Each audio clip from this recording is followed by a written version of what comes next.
derivation of first law of motion by using second law of motion, right?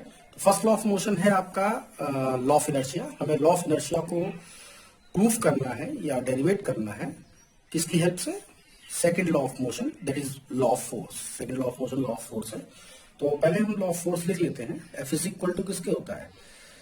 Mass into acceleration, अगर body का mass constant है तो, right? तो F is equal to हम लिख सकते हैं mass into change in velocity with respect to time, या फिर अगर आप इसको अलजेब्रिक टर्म में अगर लिखें तो ऐसे लिख सकते हैं F is equal to mass into acceleration. तो F is equal to mass into delta we over delta T. ठीक, ऐसा। तो अब क्या हुआ? सबसे पहले तो हमें ये बताएं कि लॉ ऑफ इनर्शिया है क्या, यानी कि फर्स्ट लॉ ऑफ मोशन क्या है।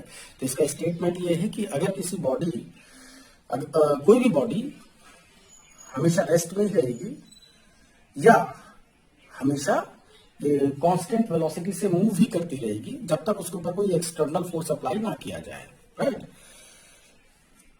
तो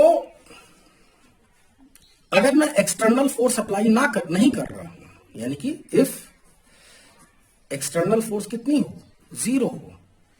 क्या हो? अगर एक्सटर्नल फोर्स क्या है? जीरो है, तो इसका मतलब ये हो गया that zero is equal to mass into dv over dt, right ना?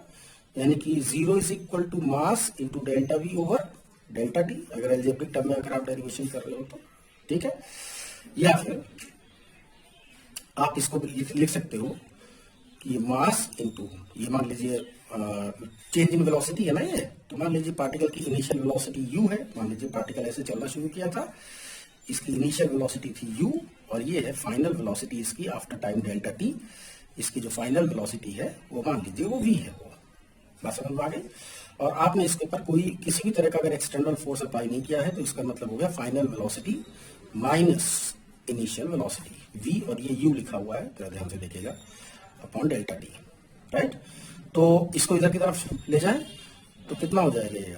v minus u is equal to zero into delta t upon m, that is total zero. यानी कि v इज इक्वल टू किसके आ गया?